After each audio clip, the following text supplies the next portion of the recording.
기도하겠습니다. 사랑하시는 아버지 하나님께서 피로 값주고 사신 주님의 교회를 늘 붙들어 주시고 부르신 주의 종들을 세워주시고 그들을 또한 양육하시며 주의 백성들을 먹일 수 있도록 지금까지 인도해 주시고 또 이런 귀한 컨퍼런스를 열게 해 주시고 하나님께서 사랑하시고 존귀하게 쓰셨던 칼빈 목사님의 그 생애와 신학과 설교와 목회와 이런 모든 전반에 관해서 살펴보며 하나님께서 오늘도 우리에게 하시는 말씀을 들을 수 있는 이런 은혜를 주신 것을 생각할 때 너무나 감사합니다. 오늘 이 시간도 성령께서 부족한 종과 주의 사랑하시는 모든 동역자들을 은혜로 붙들어 주시고 인도해 주옵소서. 예수님의 이름으로 기도드리옵나이다. 아멘. 반갑습니다. 너무나 감사합니다. 자, 오늘은 이제 칼빈의 설교 전개와 목양적 관심이라는 주제를 가지고 제게 주어진 시간 이렇게 섬기도록 하겠습니다. 우리 책을 중심으로 보시면서 로이드 존슨 목사님은 자기의 설교들 속에서 설교자들에게 늘 권고하는 그런 사항이 있습니다. 그것은 바로 교회사의 가치입니다. 성경을 아는 바른 지식과 함께 교회사의 교훈, 교회사의 가치에 대해서 늘 강조를 하였습니다. 로이드 존슨 목사님은 너무나 잘 여러분들이 알고 계시다시피 그분은 책을 쓴 적이 한 번도 없습니다.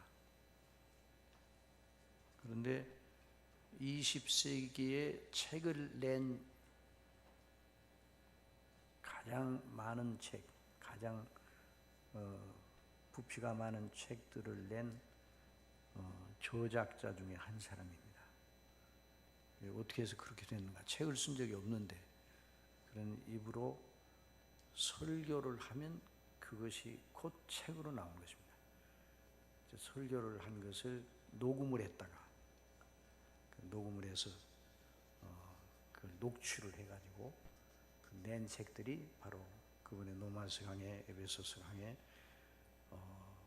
목사와 설교도 맞아. 목사와 설교는 웨스트민스터 신앙, 웨스트민스터 필라델피아 웨스트민스터 그 세미나리에서 1971년에 가서 특강을 한 내용입니다.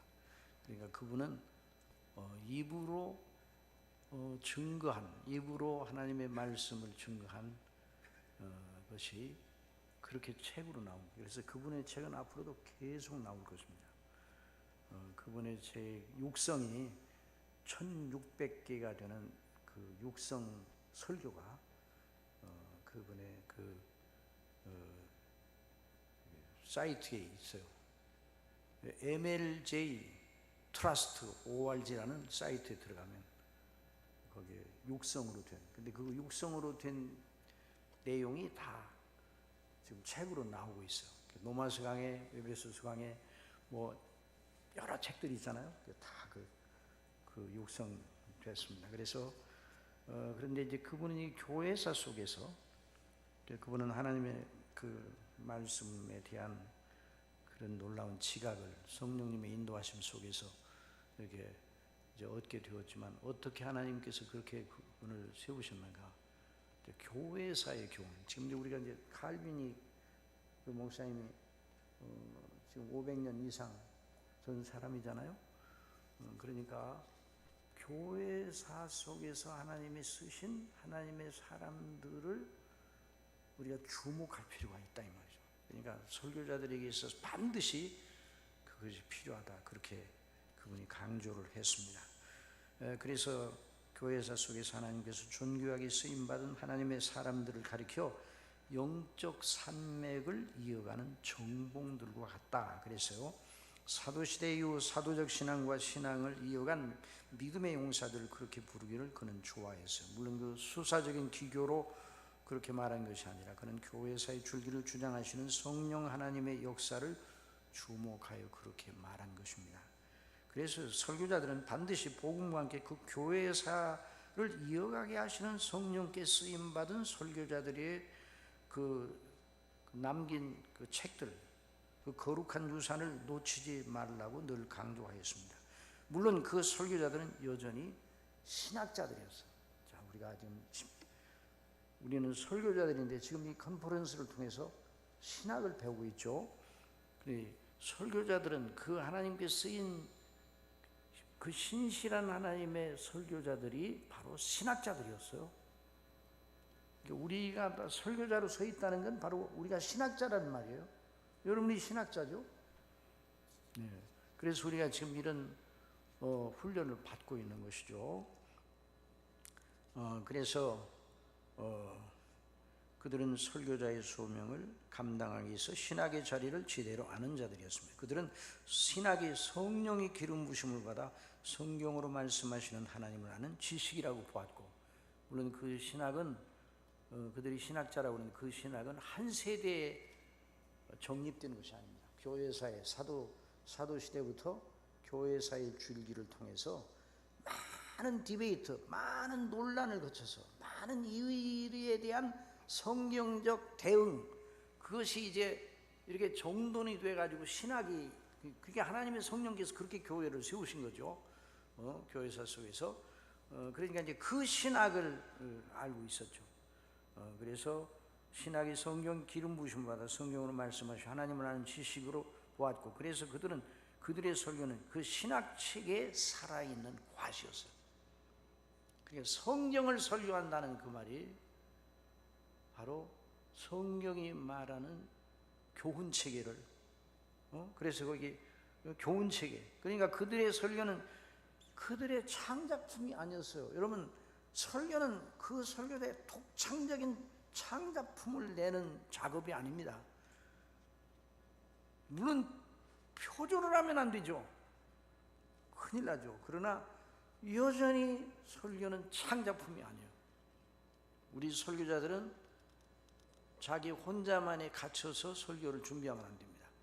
그래서 표절을 하면 안 되지만, 표절과 제가 그래서 언제 한번 그랬어요. 표절의 그 정죄의 기준은 어디인가 그랬는데, 표절과 설교자의 공부 사이에는 아주 그 하나의 구분하기 힘든 선이 있을 수가 있어요. 자, 칼빈의 설교를 많이 연구를 해가지고 자기가 설교를 준비한다. 칼빈의 설교를 많이 연구해. 로이드 존 목사님의 설교를 읽고 많이 그 설교를 참조하고 많이 연구한다. 그건 표절이 아니에요.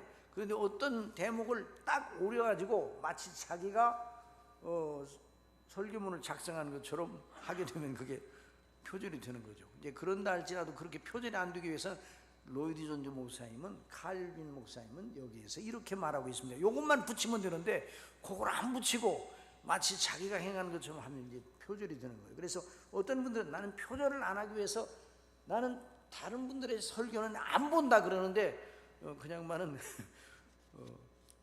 아주 놀라운 설교를 하는 것이 아니라 잘못하면 위험한 설교를 할 수가 있어요. 예? 그러니까 여러분, 성악을 공부하는 학생이 나는 아무 성악가의 노래도 안 듣고 내 노래를 할 거야, 뭐 그렇게 되면 그 노래가 아름다운 노래였으면 정말 좋겠는데 그러기가 힘들죠. 그러니까 우리 설교자들은 여전히 훌륭한 설교자들의 설교를 아주 연구하고 들여다보고 들어야 됩니다. 또 설교하기 위해서만 아니라 설교자가 먼저 은혜를 받기 위해서. 그러니까 우리가 지금 이제 칼빈에 대해서 연구하는데, 칼빈을 배우기 위해서 우리가 여기 있는 게 아니에요. 칼빈을 통해서 역사하신 하나님의 행사가 무엇인가 하는 것을 배우기 위해서 여기 있는 거죠. 그래서 거기 이제 사도 바울이 로마서 6장에서 하나님께 감사하리로다 너희가 본래 죄의 종이더니 너희에게 전하여 준 바 교훈의 본을 마음으로 순종하여 죄로부터 해방되어 의에게 종이 되었느니라, 이 말씀이거든요. 여기서 말하는 교훈의 본이 바로 사도들이 가서 하나님의 말씀을 전할 때 설교를 했단 말이에요. 설교를 했단 말이에요. 그러니까 설교를 했으니까 그 설교를 여기서는 이제 사도 바울이 뭐라는 거예요? 우리가 너희에게 전해준 교훈의 본 복음이거든요. 근데 그 복음이 교훈 형식을 가지고 있어요. 교훈 형태. 물론 다른 교훈과는 전혀 다른 거죠. 그래서 이제 그 부분을 ESV에서는 Standard of Teaching이라, 가르침의 교훈의 표준이라 그랬거든요. 그러니까 우리가 이제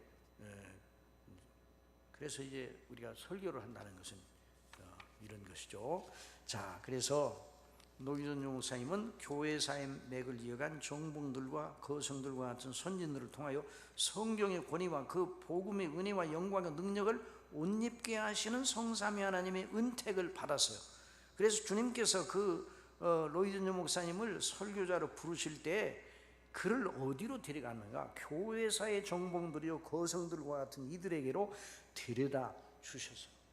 그리고 거기서 배우게 하셨어요. 로이존 목사님이 나온 신학교가 있습니다. 제가 이제 그 신학교 이름을 줬어요. 개혁주의 교회사 학교입니다. 로이존 목사님이 신학교를 나온 적이 없어요. 그냥 말이 메디컬 닥터인데 신학교도 나온 신학사도 없습니다. 학위가 없어요. 그래서 그분을 그냥 메디컬 닥터를 보라니까 이제 닥터 프리칭이라고 부를 정도로 이제 그분은 설교 박사예요. 그런 별명을 받았는데 그분은 교회사에 하나님의 성령께서 역사하셔서 교회사의 영적으로 찬란한 시대 속에서 하나님이 쓰신 아주 귀한 설교자들 있잖아요. 그래서 많은 영혼들을 그 설교자들 통해서 구원하시고 교회를 세우고 그런 설교자들을 집중적으로 연구를 했어요. 그래서 그 집중적으로 연구를 해서 하나님의 말씀이 성경의 권위와 능력을 확신하게 되었고, 이 하나님의 말씀이 증거되어 하나님께서 당신의 백성들을 구원하시는 방식이 설교구나 하는 걸 알고 설교가 어떻다는 걸 알고 그런 설교자가 된 것이에요. 그래서 그분은 그렇게 말했습니다. 설교자가 되는 일이야말로 사람이 지상에서 받을 수 있는 하이스트 콜링, 최고의 소명이라고 했어요. 여러분 저도 설교자고 여러분도 설교자잖아요. 여러분이 이 세상에 태어나서 사람이 받을 수 있는 최고의 콜링, 최고의 소명을 받은 거예요. 여러분 그렇게 믿습니까? 이런 말씀 드려도 시무룩하게 있는 사람들은 조금 그 표정을 바꿔야 돼요. 여러분 이런 우리가 설교자로 부르심을 받아 의사, 변호사, 뭐 여러 가지 많은 뭐 사람들이 흠모하는 그런 콜링이 있잖아요. 그 얼마나 귀한 일이에요. 그렇긴 하지만 어떤 콜링보다 설교자로 저와 여러분을 부르신 하나님을 찬미하시기 바랍니다. 그래, 이런 의식을 가지고 설교를 해야 돼요. 그러나 물론 이제 우리에게 주어진 설교자의 길이 그렇게 단순한 길이 아니기 때문에 그래서 날마다 짐에 눌려 있는 것만은 사실이에요. 이제 그럴 때마다 그래서 우리가 낙담할 때마다 이런 의식을 가져야 되죠. 그래서 그는 20세기 후반에 촉망받는 심장외과 의사에서나 복음으로 인한 구원을 확신하고 동시에 복음 소명자의 사역자의 소명을 의식하여 거기서 정말 놀라운 그런 영적인 20세기의 설교자와 지도자가 되는 것이죠. 자, 우리가 이걸 언제나 잊지 말아야 돼요. 자, 우리가 쭉 내려가서 우리는 심각하게 물어야 합니다. 주님께서 당신의 피로 값주고 사신 교회를 세우시는 은혜의 방식은 시대에 따라서 달라지는 것인가요? 오늘 이 시대 교회가 이 시대 사람들이 듣게 하려고 오늘 시대에 걸맞는 고유한 방식을 찾아야 합니까? 이 고유한 방식을 찾아야 합니까? 우리는 이 컨퍼런스에서 이 질문의 해답을 얻어야 됩니다. 만약 이 시대의 교회가 이 시대의 사람들에게 알맞는 독특하고 고유한 메시지를 말하지 않으면 교회가 사람들을 잃어버릴 위기에 있다고 생각하고 있습니다. 많은 설교자들이 그렇게 생각하고 있습니다. 오늘 현대인들에게 맞는 메시지가 있다, 이런 생각을 하는데, 이것은 우리가 들어서는 안 되는 말입니다. 그런데 언제나 어느 시대 교회사에도 현대적인 메시지를 외쳐야 된다는 그런 그 사역자들이 반드시 있었어요. 그래서 스폴전 목사님을 괴롭힌 사람들이 바로 그런 사람들이에요. 스폴전 목사님에게는 목사님처럼 설교하면 믿으려고 믿지 않은 사람들이 교회에 들어오기가 너무 높아가지고 못 들어옵니다. 그렇게 교리를 가르치시고 성경대로만 하면 그 믿지 않은 사람들이 너무 높잖아요. 높으니까 못 들어옵니다. 그래서 믿지 않은 사람들이 교회로 많이 들어와서 예수님 믿고 구원받게 하려면 좀 달라야 됩니다. 오늘 현대인들에게 맞는 메시지 증거해야 된다. 그럴 때 이 스폴전 목사님이 그건 다운그레이드다. 다운그레이드 이렇게 말했어요. 그레이드를 다운시키는 거야. 복음의 그레이드를 다운시키면 그건 유사복음이고, 유사복음을 통해 진실로 구원받는 사람이 없다 그랬어요. 그리고 이대로 가면 50년이 못 돼 교회가 컬랩스 될 것이다, 붕괴될 것이다. 그런데 그분이 하늘나라에 1890 몇 년인데 90 몇 년에 이제 소천하고 나서 50년이 뭐예요? 20-30년이 못 돼서 서구교회가 몰락하기 시작해요. 그러니까 오늘 우리 설교자들이 현대에 맞는 메시지를 만들어가지고 회중들에게 증거해야 된다, 이런 의식 자체가 벌써 아주 비성경적이에요. 작년에도 그런 말씀을 제가 드린 기억이 나는데, 제가 어떤 강의를 어느 분한테 들었는데 그분이 그러더라고요. 웨스트민스터 신앙고백은 17세기 농경시대에 작성된 것이기 때문에 오늘 20세기, 21세기에는 맞지 않다는 거예요. 그 얘기를 듣는데 열불이 나가지고, 근데 가만 안 있었죠. 그래서 그랬습니다. 농사 짓는 얘기 하나도 안 나오던데 그랬어요. 아니, 정신 나간 신학자예요. 아니, 웨스트민스터 신앙 고백이 무슨 시대의 적실성을 따져요? 그러면 성경은 어떻게 이루어요? 성경은 3,000년 전에, 2,000년 전에 다 기록되는 건데. 여러분, 오늘날 교회 성도들에게, 오늘날 교회가 광포해야 되는 메시지는 현대에 맞는 메시지가 아니에요. 모든 시대의 사람들이 들어도, 언제 어느 시대의 사람이 들어도 그대로 받아들여져야 하는 메시지입니다. 왜냐하면 성경은 시대적인, 문화적인, 민족적인 그런 차별을 염두에 둔 적이 없어요. 온 땅, 모든 족속에게 가서 예루살렘과 온 유대와 사마리아와 땅끝까지, 그 당시의 시대만 아니라 온 세대, 그리스도께서 오실 때까지 그걸 전제를 하고 있어요. 그래서 이런 컨퍼런스가 필요한 거예요.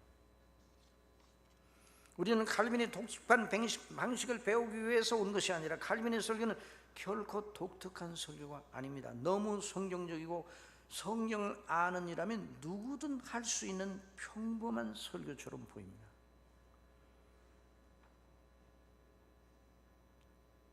그래서 실망할 자들도 있을 것입니다. 그러나 우리는 성경의 원조자이신 성령님 이끄심에 나온 사도의 표준으로 돌아간, 사도의 표준, 이게 중요한 거예요. 사도의 표준이 중요한 겁니다. 여러분 종교개혁이 어디로 돌아가는가? 성경으로 돌아가는데 사도의 표준으로 돌아가는 거예요. 사도를 누가 세우셨어요? 예수님이 세우셨어요. 성령께서 세우셨어요. 그게 바로 신약 성경 아니에요? 선지자와 사도의 터 위에 세우심을 받아. 이게 교회란 말이에요. 그러니까 우리가 이걸 잊어서는 안 돼요. 그래서 칼빈의 설교의 정신과 태도의 방식이 사람들을 실망하게 하는 시대 정신의 노예가 되지 말아야 됩니다. 오늘 많은 사람들이 왜 칼빈의 설교집을 번역을 하면 그거에 관심을 두는 사람이 아주 적어요. 저도 칼빈의 설교를 번역을 했고 또 미가서 강해 잠언 출판사에서 했는데 그 재판이 들어가지 못하고 결국 제가 그래서 이제 그 저작권을 찾아왔는데 욥기 150편 가운데 20편 뽑아놓은 욥과 하나님이라는 책이 있어요. 그 책은 많이들 읽은 것 같아요. 그런데 칼빈의 설교를 내자 그러면 출판사들이 안 칼빈의 설교, 요즘 칼빈의 설교 읽는 사람 없어요. 그 왜 안 읽어요? 그랬더니 안 읽어요. 왜? 너무 시대가 뒤져서 오늘 현대인들에게는 별로 맞지 않는다 그러는데 벌써 이런 의식 자체가 얼마나 교회가 멀리 성경과 벗어겨 있는가를 보여주는 거예요.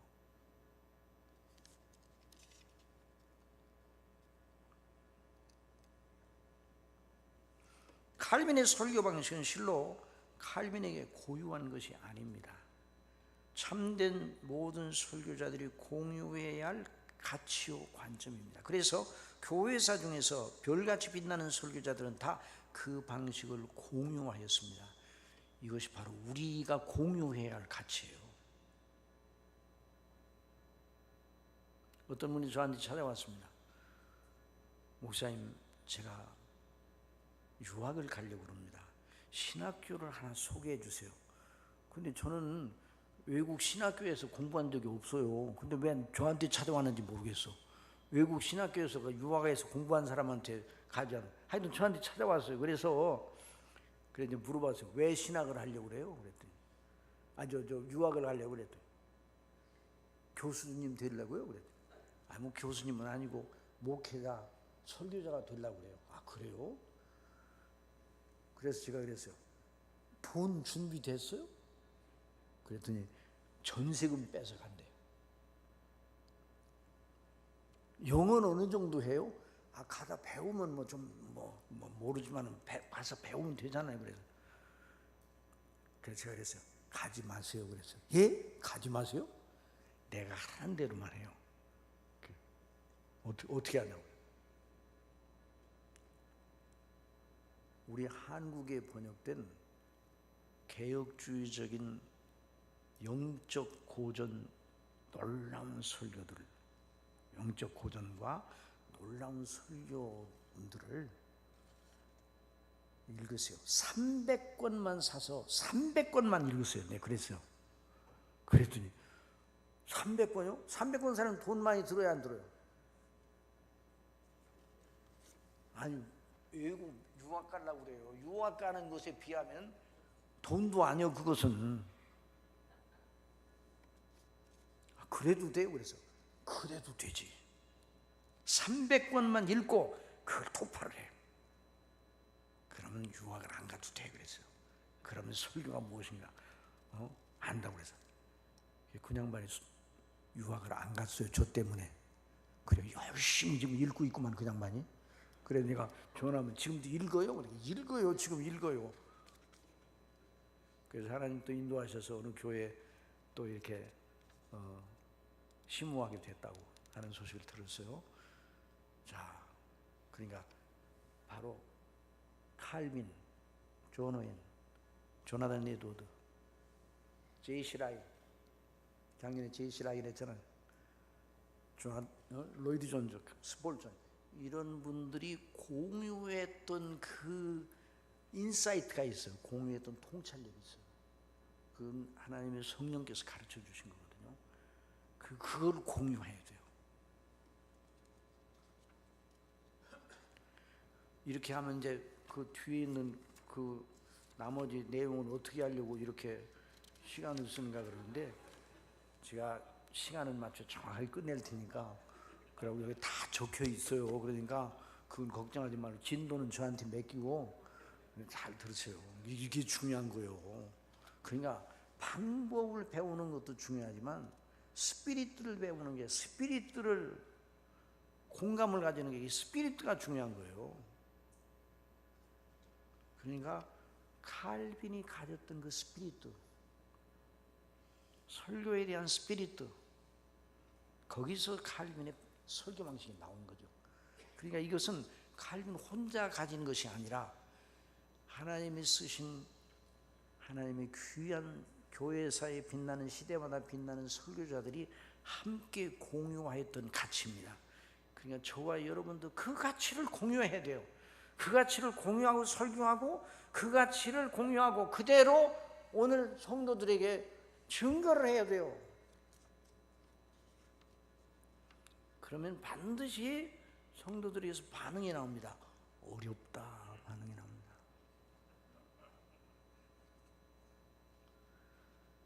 저는 우리 교회에서 그런 말을 많이 들었어요. 목사님은 우리 교회를 신학대학원인 줄 아는가 봐.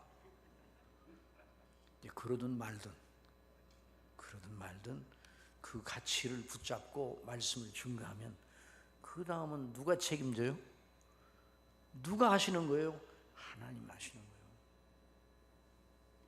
물론 설교자 입장에서 성도들이 이해를 이렇게 돕기 위해서 최선을 다하기는 해야 되죠. 그러나 우리는 한계가 있어요. 그래서 사도 바울이 고린도 전서 2장 2절에 보면, 내가 너희 가운데 거할 때 그리스도와 그 십자가에 못 박히심 외에는 아무것도 알지 않기로 작정하였다고 그랬잖아요. 그 다음에 내가 너희 중에서 두렵고 떨었다고 그랬어요. 약하며 심히 두려워하며 떨었다고 그랬거든요. 그 왜 그런가? 그 회중 가운데 굉장히 지식 있는 철학자들이 많았어요. 그래서 그래요? 아니에요. 그래서 사도 바울에게 있어서는요, 철학을 초등학문으로 생각했어요. 그러니까 거기 철학을 많이 해요. 그 당시 스토이고, 에피큐로스, 여러 철학을 알고 있다고 자랑하는 사람들이 사도 바울 앞에서는 자랑할 수가 없었어요. 사도 바울은 아예 그런 학문을 childish learning, 아주 유치한 학문으로 치부를 하고 있었기 때문에. 그런데 왜 떨었어요? 그럼 왜 떨었어요? 자기의 힘으로는 이들을 설득시켜 하나님과 예수 그리스도를 믿는 진정한 살아있는 믿음을 창출해낼 능력이 없다는 거예요. 그래서 두렵고 떨었어요. 그래서 누구를 의지해서? 오직 성령의 나타남을 따라서. 그러니까 칼빈, 조나단 에드워드, 스폴전, 로이드 존즈, 이런 모든 분들이 다 그런 의식을 가지고 있었어요. 자, 그래서 그걸 생각해. 그게 아주 중요한 것이죠. 자, 칼빈의 생애에서의 설교 유치, 아까 우리 1강에서 우리 목사님 통해서 들으셨으니까 더 많이 하지 않아도 되지만 그게 중요한 것이니까, 또 중요한 건 자꾸 반복하는 거 괜찮아요. 그러니까 조금 더 들으세요. 칼빈이 자기 나름의 독특한 신학을 창제하고 수립한 사람으로 여기는 이들이 없지 않아 보입니다. 칼빈은 결코 그런 자로 자신을 드러낸 적이 없습니다. 도리어 그는 성경에 말하는 대로 또 성경에 계시된 선지자들과 사도들의 표준으로 돌아가는 일에 선봉해서 사람들 중에 하나였습니다. 그것이 종교개혁 정신의 요책 아닙니까? 종교개혁은 새로운 종교의 발흥이 아니라 성경의 권위와 표준으로 돌아가 거기에 준하여 교회를 개혁하고 세우는 거사였습니다. 그 일은 성삼께서 당신의 교회를 사람의 손에서 빼내어 성경대로 세우시는 거룩한 대역사였습니다. 물론 주님께서 당신 자신의 교회를 세운다면 그의 몸된 교회의 지체들을 사도적 신앙 고백의 터 위에 세운다 함입니다. 그래서 교회의 머리 되신 주님께서 교회의 복음의 말씀을 위하여 섬기는 사역자들을 세우신 것이죠. 그래서 칼빈은 교회의 대한 사도적 표준에 입각하여 교회의 표지들을 세수를 규정합니다. 너무나 우리가 잘 알고 있죠. 하나님의 말씀이 순전하게 설교되고 청종되고 그리스도의 제정하신 대로 성례가 시행되는 곳마다 하나님의 교회가 존재함을 의심하지 말아야 한다고 말하였어요. 그 교회의 성례와 교회의 권징의 준거도 하나님의 말씀이면 두말할 필요가 없습니다. 그러므로 칼빈이 하나님의 말씀이 순전하게 설교되고 청종함을 받아야 함에 혼신을 기울인 사람입니다. 개혁주의 진영의 많은 신실한 학자들과 설교자들이 칼빈에 대하여 가장 잘못되게 알려진 바를 어느 분이 우리 1강에서 들으신 것처럼 신학자로서의 칼빈만 높여지고 설교자로서의 칼빈은 부수적으로 알려져 있다는 것이 잘못된 거예요. 물론 그의 부의 저자 기독교 왕이요 주석의 왕이라는 칭호를 갖게 된 동인인 그의 성경 주석들의 저작은 교회사 속에서 성령께 크게 쓰임받은 거룩하고 살아있는 유산입니다. 그 책들의 영향력은 교회사 시대들에서 꺼질 줄 모릅니다. 그럼에도 불구하고 그의 책들은 모두 다 뭐의 연장선상이 있다고요? 설교의 연장선상이 있습니다. 근데 많은 설교자들이 신앙은 대단하고 우리의 설교는 그냥 그렇다 이렇게 여기는 경향이 있어요. 여러분, 설교는 아니 신학이 왜 있는가? 설교하기 위해서 신학이 있는 거예요. 신학은 설교되어야 돼요. 설교되지 않아야 할 신학은 그 신학이 아니에요. 자유주의 신학자들이 설교합니다. 그건 설교가 아니에요. 성경의 권위를 무시하고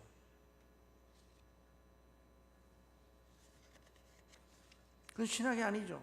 그게 설교의 연장선상이, 기독교 강요도 설교의 연장선상이 있습니다. 기독교 강요라는 놀라운 책을 한번 써보겠다 그래가지고 쓴 게 아니에요. 성도들을 목양적으로 그리스도 안에 견고하게 세우기 위해서, 그리고 늘 하나님의 말씀이 증거될 때 그 말씀을 어떻게 받아들여야 하는가, 그게 학습서야, 학습서. 기독교 강요가.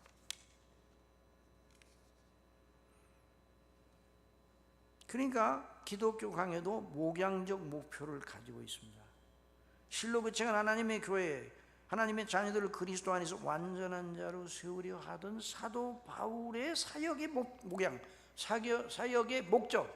사도 바울이 각 사람을 그리스도 안에서 완전한 자로 세우려 한다 그랬잖아요. 또 사도 바울은 또 그랬어요. 내가 너희를 정결한 처녀로 한 남편인 그리스도에게 중매하려 합니다. 이랬어요. 이게 바로 사역의 목표예요.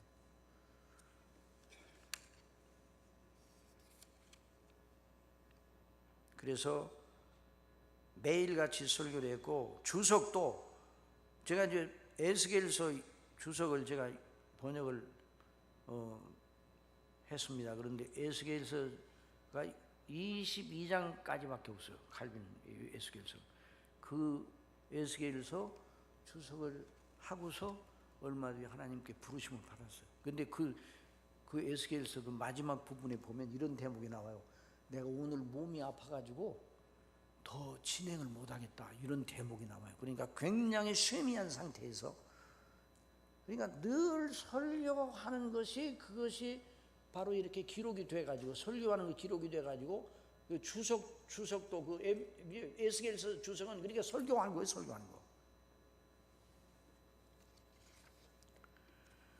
그러니까 얼마나 이 칼빈 목사님이 설교에 혼신을 기울였는가 하는 것을 알 수가 있어요. 그 밑에 그의 설교를 속기로 필사한 종들의 헌신의 열매로 방대한 그의 설교집들이 출간되어 읽혀졌어요. 오늘날 칼빈 그분의 설교문들이 다 전해지지는 않았잖아요. 그런데 엄청난 설교집들이 원래 나왔었어요. 칼빈이 얼마 되지 않아, 칼빈 사후 얼마 되지 않아, 영국의 유명한 그 칼빈 그분이 1509년에 태어나셔서 1500 60몇 년? 예, 그러니까 그때 한나라에 가셨으니까 그분이 사후 얼마 되지 않아서 580년에 아더 골딩이라는 사람이 그 유명한 영국의 작가요, 역자였어요. 그런데 번역자였는데 아더 골딩이 프랑스어로 된 칼빈의 욥기 강의 전체 150편을 영역하여 출간하게 됩니다. 그런데 1580년에서 1584년 사이 무려 45판이라는 엄청난 부수가 독자들의 손에 들어갔어요. 45판이면 그 당시 몇 부수 발행했는지는 몰라요. 근데 4년 동안에 만약에 200부씩 한 판에 발행했다고 그래도 9,000권 아니에요? 9,000권? 150편이 되는 두꺼운 책이에요. 그 아더 골딩이 낸 그 책의 영인본을 제가 가지고 있어요. 근데 고대 그 당시 1500년대 그 영어로 된 그 가지고 있는데 그 책이 한 판에 200권씩 발행했다고 하더라도 9,000권, 300권 발행하면 10,000권이 넘잖아요. 그런데 오늘날도요, 우리 현재 기독교 그 출판계에서 한 번 찍는데 대개 1,000권을 찍는단 말이에요. 그런데 5판이 나갔다, 매 한 판씩 나갔다 해도 대단한 아주 잘 나가는 책이에요. 그런데 이 당시에 이렇게 많은 사람들이 칼빈의 설교에 영국 프랑스어로 번역된 게 영어로 번역되니까 프랑스어로 된 것이, 그러니까 칼빈의 그 설교가 그 당시에 그 영국을 비롯한 유럽 대륙에 얼마나 지대한 영향을 미치고 있었는가 하는 걸 보여주는 거예요. 그래서 거기에서 그 열매로 청교도들이 나온 거예요.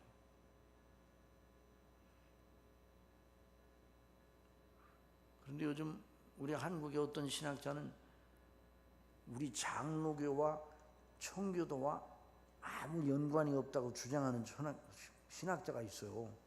누구라고는 얘기를 안 하고는데 그 양반 좀 마음을 고쳐먹어야 돼. 아니, 칼빈이 장로교 신학의 근간 아니에요. 칼빈이 영향을 받아서 청교도가 나오고, 청교도 영성의 줄기 속에서 웨스트민스터 신앙고백이 나왔어요.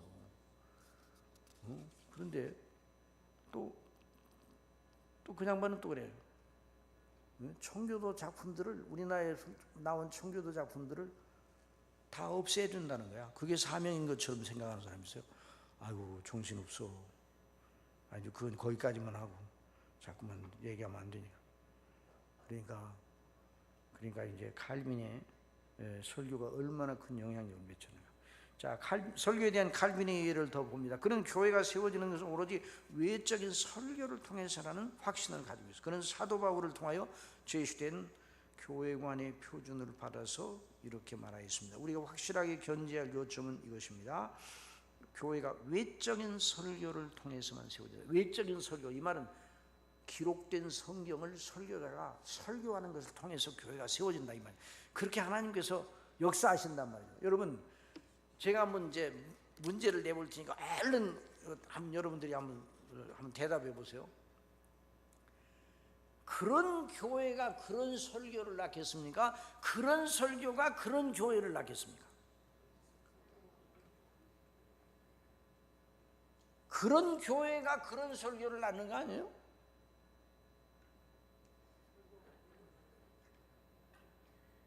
근데 그렇게 생각하는 사람들이 너무 많은 것 같아.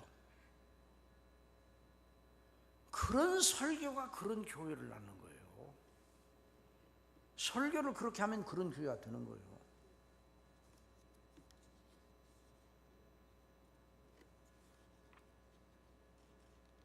어떤 교회는 부교육 작업하는데 당회장이 오라고 그래가지고 우리 교회에서 해서는 안 되는 말 설교 때 뭐예요? 그랬더니 죄라는 말을 절대로 해서는 안 된다, 우리 교회에서는.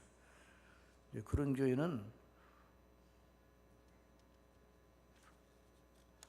그럼 구원이라는 말도 하지 말아야지.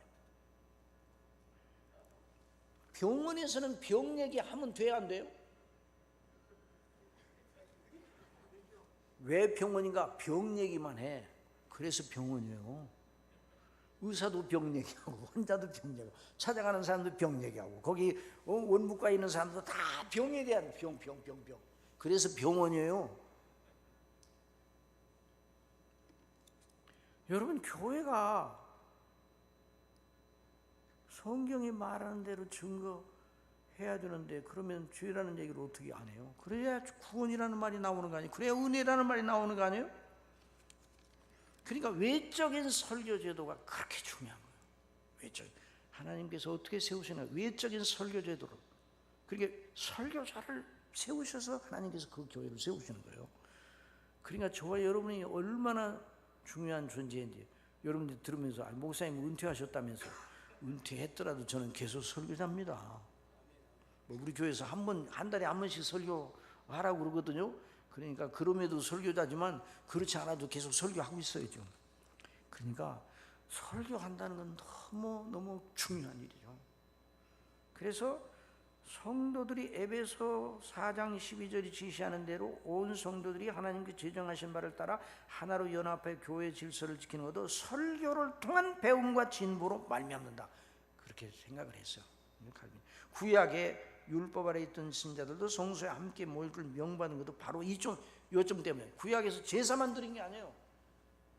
성소에 나와 제사만 드린 게 아니라 계속 하나님의 말씀을 강론받고 제사장을 통해서 말씀을 계속 교육받았잖아요. 그래서 모세가 하나님이 거하실 초소에 대해서 말하면서도 경건의 교리를 떠난 하나님의 초소를 생각한 적이 없습니다. 여기서 칼빈이 말하는 외적인 설교는 기록된 말씀인 성경과 그 교리를 하나님께서 교회에 세우신 설교자를 통하여 교회 지체들을 향하여 증거되고 강론되는 것입니다. 하나님께서 그 설교자를 통하여 피로 값주고 사신 교회를 향하여 말씀하시는 것이죠. 그래서 칼빈은 기독교 강요 제4권 제1장 6항에서 설교사에게 의미와 한계에 대하여 독자들의 균형 잡힌 시각을 견지하게 도와줍니다. 자, 이제 칼빈이 그렇게 기독교 강에서 말했어요. 제가 그 기독교 강의를 보고 직접 번역한 겁니다. 어떤 이들은 사역의 존귀성을 과장되게 높인다. 반면에 다른 이들은 성령께 속한 영광을 죽을 인생의 사역자들에게 돌리는 일은 그릇된 것이라고 여겨 그 사역의 의미를 축소한다. 그러나 말씀 사역자들과 교사들이 듣는 이들의 이지와 마음속까지 침투하여 이지의 우맹과 마음의 완고함을 교정하는 일이 있다는 것을 감안하면 이게 실제 일어난단 말이에요. 자, 설교자가 설교를 하면 그 설교자의 설교가 그 성도들의 회중의 심령 속에 스며들잖아요. 그러니까 사역자의 그 영향력이 굉장하게 크게 작용하게 하나님 하신단 말이죠. 자, 이런 것을 감안하면 그 양편의 논란을 바르게 평가해야 된다. 그 두 극단에 치우치는 것을 방지하기 위해 주어진 성경의 대목들을 바르게 주목하면 그런 문제는 쉽게 해소된다. 설교의 원조이신 하나님께서 사역자들이 설교할 때 성령님으로 함께 하시어 그 설교를 통하여 교회 지체들이 은택을 입게 하실 것이라고 약속하셨단 말이죠. 그러면서도 하나님께서는 사역의 외적인 도움을 떠나서 친히 성도의 믿음의 시작부터 전 과정을 주장하신다고 말하는 대목들을 보라. 간단하게 말하여 많은 성경 대목들 속에 사도 바울은 자기를 하나님의 동역자라고 말하면서 사람에게 구원을 나눠주는 역할이 자기에게 주어진 것 같이 말하고 있어요. 하나님의 동역자라고 해요. 저와 여러분은 하나님의 동역자, 여러분은 하나님의 동역자예요. 여러분에게 설교할 기회가 주어졌으니까 설교할 기회 얼마나 감사한 일이에요. 여러분 계속 설교에 힘쓰시길 바랍니다. 설교에 목숨을 걸어야 돼요. 교회가 설교에 목숨을 거는 그 설교자, 그 설교에 목숨을 걸면 그 교회가 살아나요. 물론 이제 바르게 설교를 해야 돼요.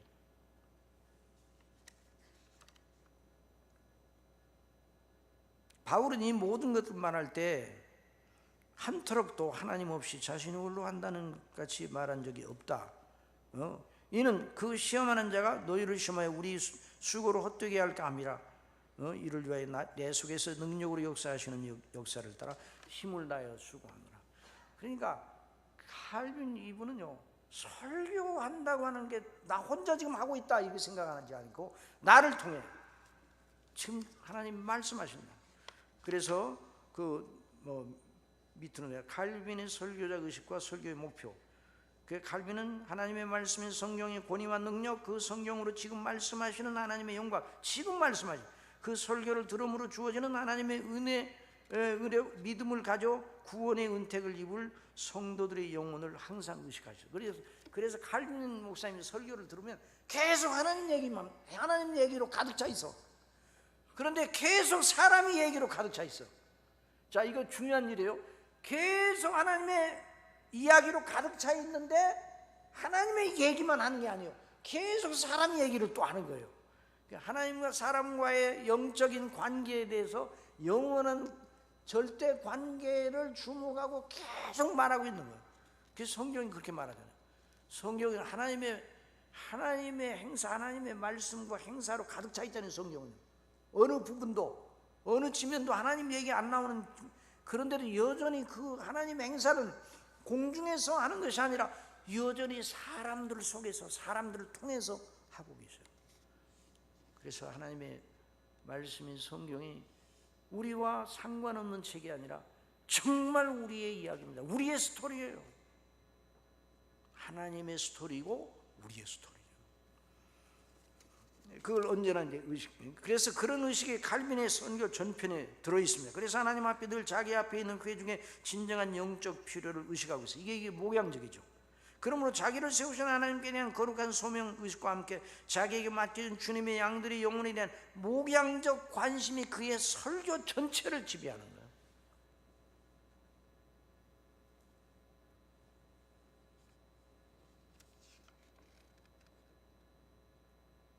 분명한 목표의식을 가지고 있어요. 4번 칼빈 설교의 양식, 그런 칼빈 성도의 패턴이 어떻게 되는가. 자, 모든 설교자가 사실은 이 주제를 가지고 3시간 4시간 해야 돼요. 그런데 70분 동안 하라고 그러니까 바빠요. 그런데 여기서 요점 많아. 그 대신 이렇게 알았으니까 그 다음에 어떻게 해야 돼요? 여러분들이 해야 될 일은 뭐예요? 칼빈의 설교를 읽는 거예요. 근데 칼빈의 설교를 읽으려고 해도 나와 있는 책들이 많지 않아요. 출판사대에 별로 그렇게 칼빈의 설교를 크게 여기질 않으니까 그러니까 앞으로 이런 후학들이 많이 나타나서 칼빈의 설교를 번역하고 내는 일을 열심히 해야 돼요. 자, 칼빈의 설교 양식, 모든 설교자의 공유해야 될 보편적 가치가 있다고 그랬죠. 그러면서 각 설교자가 가지고 있는 자기 나름의 양식이 있어요. 물론 그 양식이 파격적이고 자극적이고 선동적인 것입니다. 그건 개성에서 난 것이 아니라 설교의 보편 진리와 충돌하는 오류임에 분명해요. 어떤 양반들은 정말 독특하게 하는 분들이 있어요.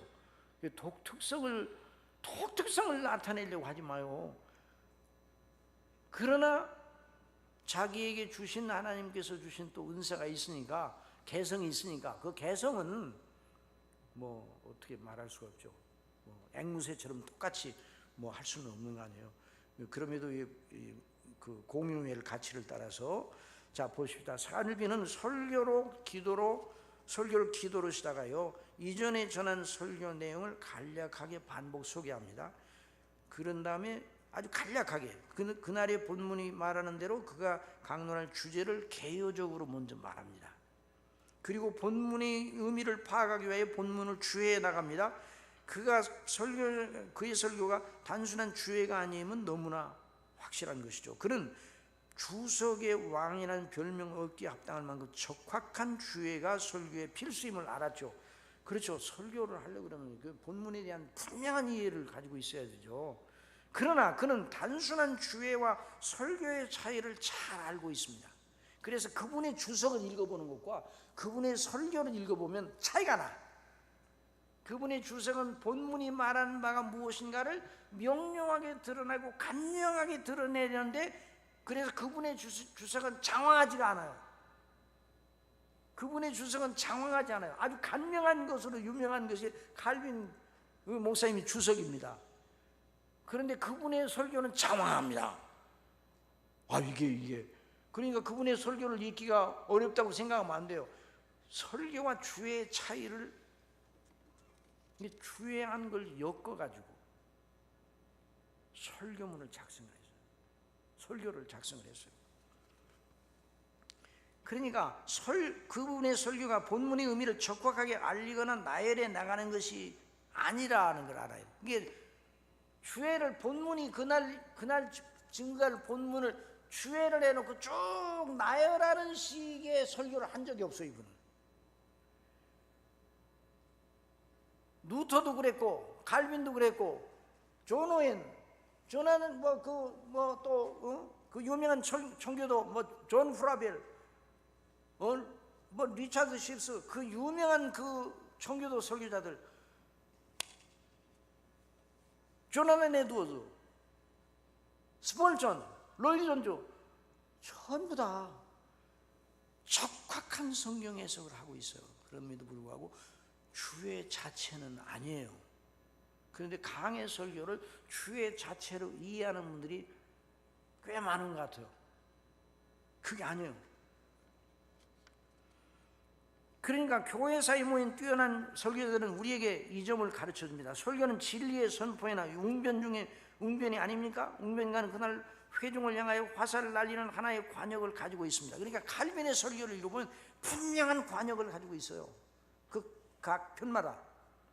설교자는 그날 설교하려는 하나의 포인트에 맞추어 논증해야 됩니다. 하나의 포인트, 원 포인트. 그러니까 여러 원 포인트를 말하되 그 원 포인트를 논증하기 위한 여러 부수적인 작은 포인트들이 있잖아요. 그 포인트들이 떨어진 것이 아니라 다 유기적으로 연결돼요. 그 한 포인트를 쭉 들으면 다 딸려오도록 유기적인 한 몸을 이루고 있어. 그러니까 그 칼빈의 설교문을 여러분들이 그걸 생각하고 읽어보면 이 설교가 그래서 놀랍구나 하는 것을 발견합니다. 그래서 로이드 존즈 목사가 말한 것 같이 설교가 불이 있는 논리가 되는 것이죠. 로직 언 화이어, 불 붙는 논리예요. 설교는 정말 논리 중에 논리입니다.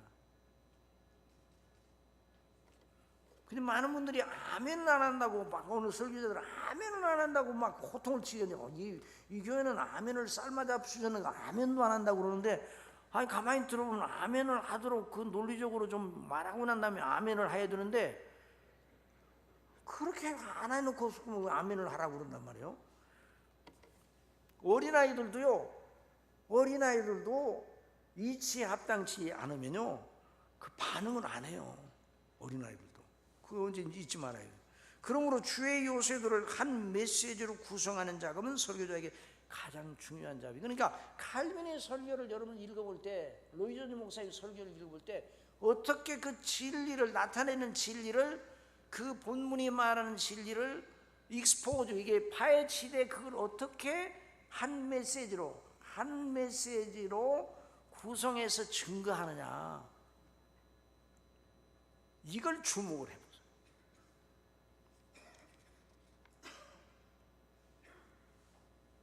물론 이 일에는 하나님의 성령님의 인도하심과 묵상이 필요한 게, 칼빈은 한 편의 설교를 위해 부단히 묵상하고 있었다는 것을 우리에게 보여줍니다. 그 설교를 통해 로이드 존즈 목사님의 설교를 읽어보고 다른 책, 조나단 에드워드 이런 분들은 계속 묵상을 했어요.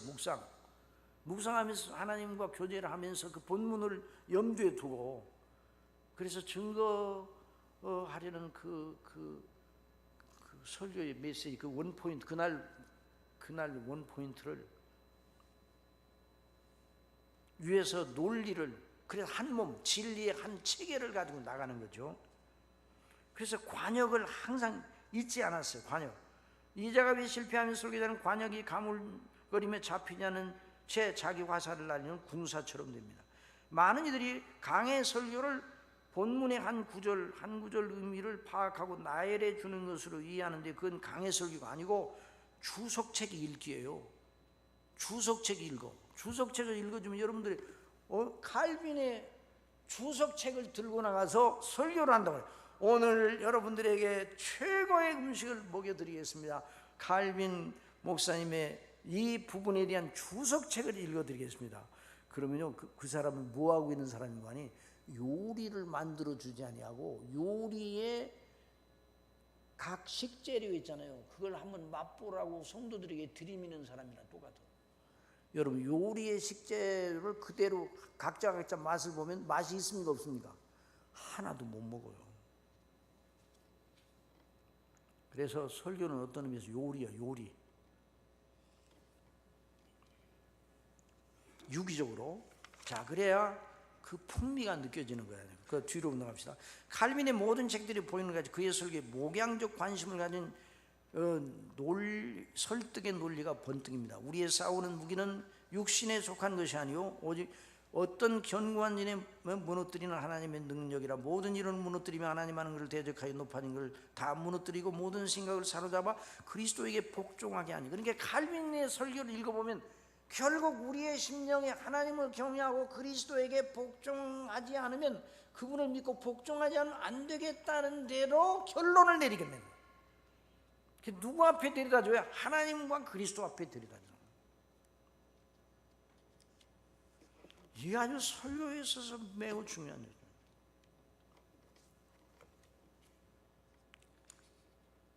그래서 어떤 분이 어느 교회 설교자의 설교를 듣고 이분처럼 설교하는 사람을 내가 본 적이 없다, 이렇게 감동을 해서 어떤 분이. 그런데 그분이 스폴전 목사님의 교회에 참석을 해서 설교를 듣고 나와서, 다른 그 런던에 있는 다른 교회 목사님의 설교를 듣고 나와서 어느 교회 이제 장로님들이 이렇게 했다는 거예요. 듣고 나와서 이야, 이분처럼 설교하는 목사를 들어본 적이 없다, 그렇게 얘기했는데, 그러고 난 다음에 그 다음 주에 스폴전 목사님 교회에 가서 설교를 듣고 나서 이제 예배를 마치고 나오는데 뭐라고 얘기하는 거니? 거기 참석했던 장로님들이 한결같이 목사님이 파송을 했어요. 그 장로님들 가서 어느 분들이 우리가 견지해야 될 설교 그 패턴이 될는지 한번 연구를 하자고 그래가지고, 그 목사님도 대단한 분이죠. 그렇게 파송을 했어요. 그래서 이제 어느 교회를 가서 설교를 들었는데 대단한 설교자다, 참 대단한 설교자다 그랬는데, 스폴전 목사님 교회 그 예배 참석해서 예배를 마치고 나오면서 그냥 뭐라고 한결같이 말하는 거니?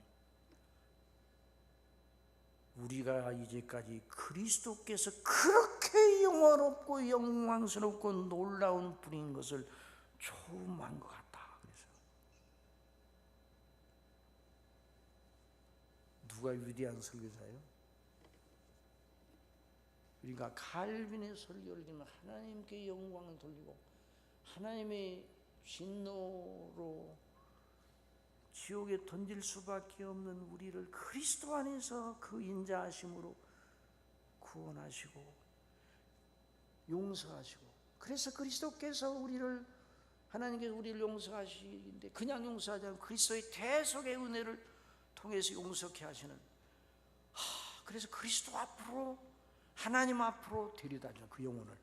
이런 얘기를 하면 그 설교가 다 어떤 분의 설교도 다 그렇잖아요. 그런데 그게 설교예요. 그게 중요한 거예요. 그것이 중요한 거예요. 근데 그것이 중요한데 그런 것을 자꾸만 설교하기는 사람들이 지루하다고 얘기한다고 안 해요. 이번에 조엘 비키 목사님이 이제 지난번에 오셨잖아요.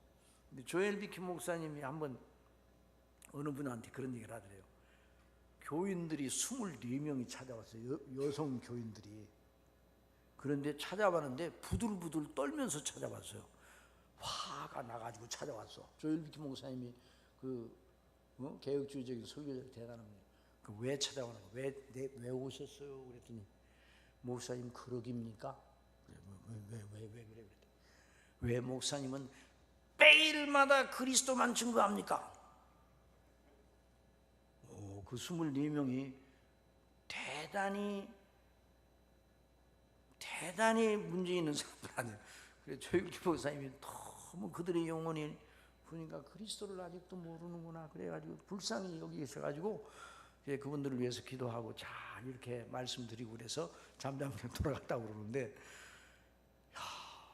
여러분, 성도들이, 회중들이 하나님 앞에 하나님의 영광을 알고 자기가 죄인됨을 알고 그리스도의 대속의 은혜의 완전성을 알고 그 앞에 그 그리스도가 우리의 거처구나, 그 십자가 밑에 우리의 영원한 거처가 있구나. 그래서 그 하나님의 임재의 영광과 그리스도의 대속의 은혜의 그 효염 앞에 복종하고 그런 것을 스폴전 목사님의 설교를, 칼빈 목사님, 또 모든 그 위대한 설교자들의 설교 속에 그것이 있어요. 그러니까 한 편의 설교에만 그런 게 아니라 모든 설교마다 그래요. 모든 설교마다. 그러니까 지루합니까? 지루하지 않습니까? 아니, 모든 설교마다, 매 설교마다 그리스도만 증거하면 사실 지루합니까? 안 지루합니까? 라고 말하면 안 되는 거예요. 아니, 그리스도가 지루해요? 그러면 문제가 있지. 그리스도께서 십자가에 못 박혀 죽으셔서 내 죄를 속하셔서 영생을 얻게 하시고 아버지께서 그 피로 나를 용서하시고 의롭다 하시고 영원한 자녀로 삼으시고 영원히 아버지를 섬기고 영화롭게 하는 영원한 그 성삼위와 우리와 영적인 생명의 교제가 영원토록 이어진다. 이걸 생각하면 언제나 그 지루하면 그 사람 병원 가봐야 돼요. 영적으로. 우리가 밥 먹을 때 지루해야 안 지루해요? 오늘 이제 저녁 먹을 거 아니고 교회에서 준비한 저녁. 저녁이 뭐 나올지 저도 상당히 기대를 해서 저녁을 먹고 가려고 그럽니다. 근데 뭐 나옵니까? 뭐 나오더라도 건강한 사람은 항상 감격해요. 지루하지 않아요? 밥 먹을 때 지루하다 그러면 밥만 보면 지루하고 아이고 밥도 못다 그러면 그 사람 병원 가봐야 돼. 영적으로 그리스도가 지루하면요 큰일 나는 거예요. 그러니까 칼빈 목사님이나 그 모든 위대한 목사님들의 설교를 들으면 그 목양적으로, 그러니까 그 듣는 회중이 그리스도를 믿는 믿음 안에 견고히 서는 것이 너무나 영광스럽구나 하는 걸 항상 알게 된단 말이에요.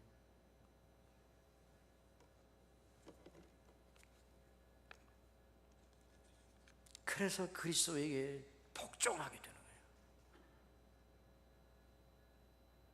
그런 다음에 그는 논리로 그날 증거하는 메시지를 회중의 믿음과 삶에 적용하도록 강권합니다. 회개와 믿음을 촉구하며 순종의 은택과 능력을 구하도록 강권합니다. 그러니까 설교 속에 성삼위 하나님의 영광과 은택이 다 언제나 빠지잖아요. 언제나 그 중에 어떤 포인트로 얘기한다 할지라도 그것이 항상 중심을 이루고 있는 거예요.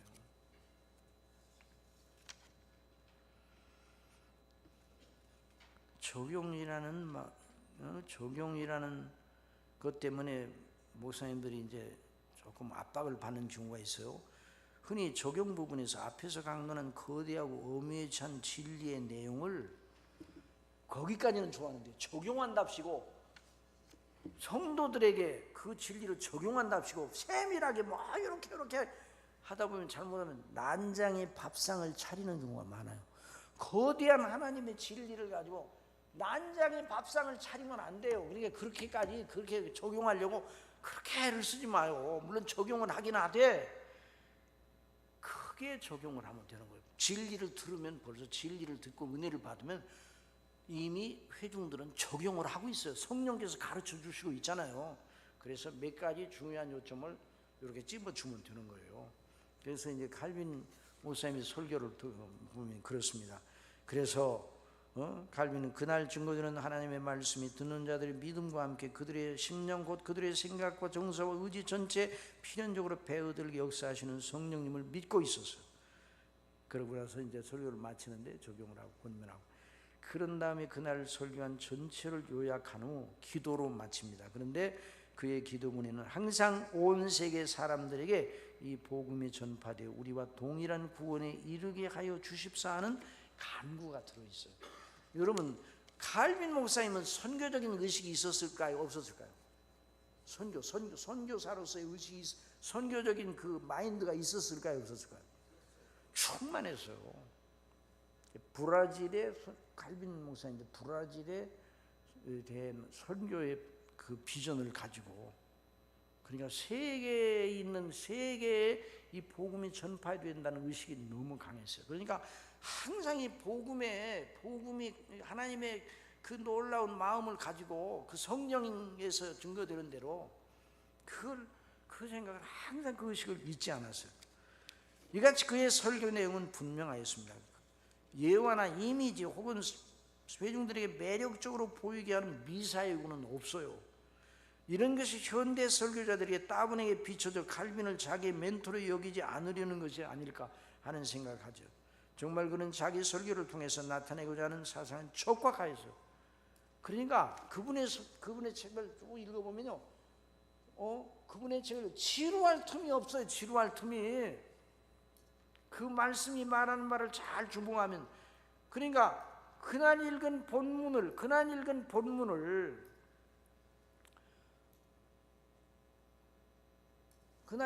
강론할 본문을, 그러니까 설교 내내 설교자도 회중도 그날 읽은, 그날 강론할 본문을 계속 주목을 하는 거예요.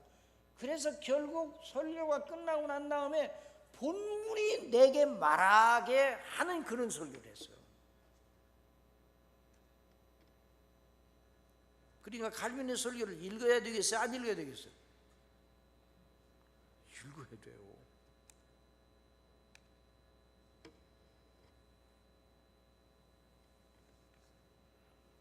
그러니까 본문이 내게 말한다. 본문이 내게 말. 오늘 본문이 내게, 목사님 통해서 말씀을 들었는데 본문이 그렇게 말하는구나. 이렇게 돼야 그 설교를 통해 하나님의 역사가 나타난 것이라 할 수가 있어요. 그런데 어떤 설교자의 설교를 듣고 회중들이 정말 목사님 고생 많이 하셨대. 그 목사님이 그 경험을 얘기를 했어요. 하나님이 주신 은혜의 경험을 얘기했는데도 설교 듣고, 야, 목사님 정말 고생 많이 하셨대. 대단하신 분이야.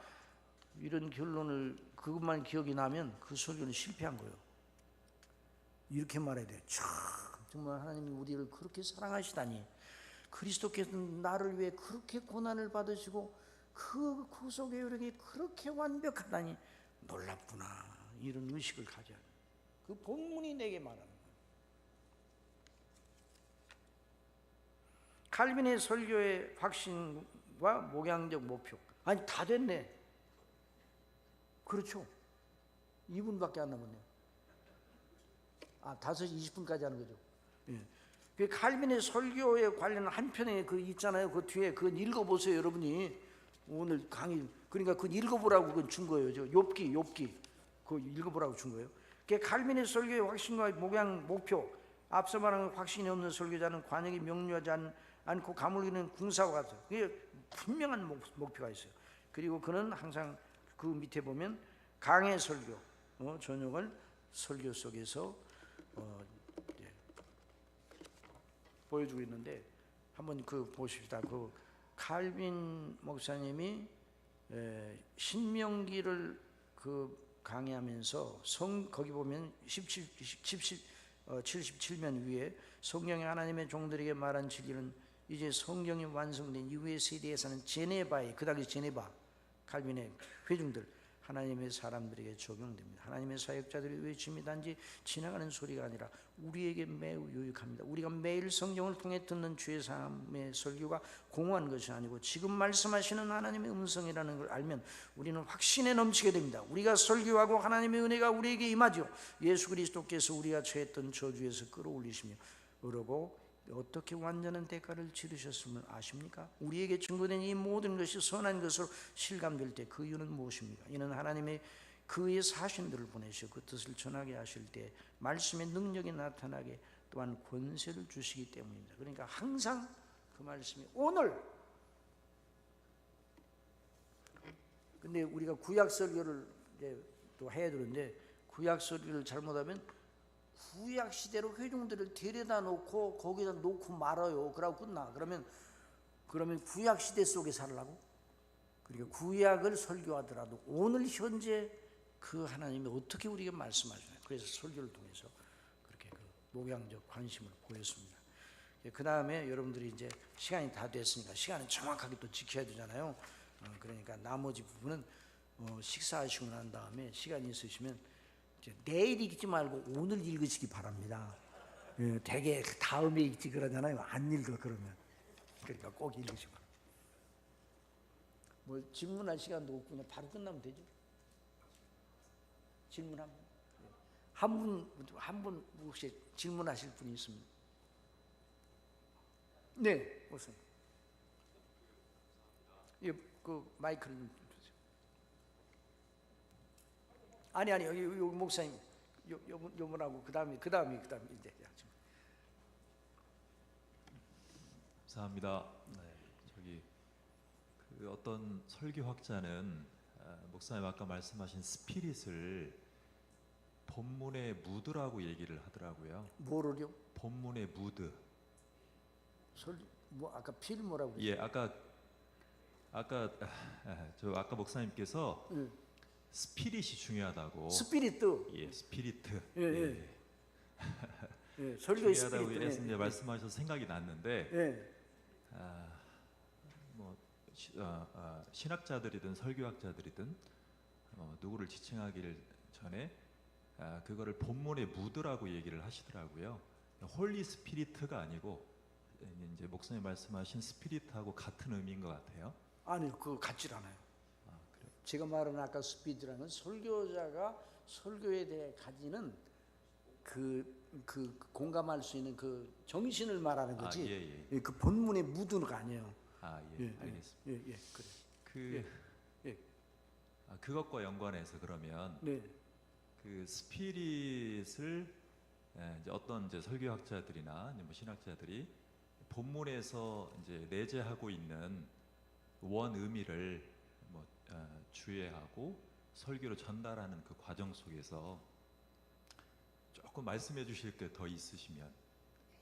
예. 근데 그것은 이제 아주 세밀한 문제니까 좀 길어지니까 그건 한번 이 책을 더 한번 읽어보세요. 그렇게 하시면 돼요. 미안합니다. 기도하겠습니다. 사랑하시는 아버지 하나님, 주께서 주신 은혜 속에서 오늘 칼빈 목사님의 설교와 목양적 관심이라는 주제로 또 말씀을 또 증거와 함께 들을 수 있는 은혜를 주셨습니다. 우리가 칼빈 목사님의 설교를 더 읽어보고 또 배우고 확신한 일에 거할 수 있도록 인도해 주옵소서. 예수님의 이름으로 기도드리옵나이다. 아멘. 목사님 뭐 질문하실 거 있다.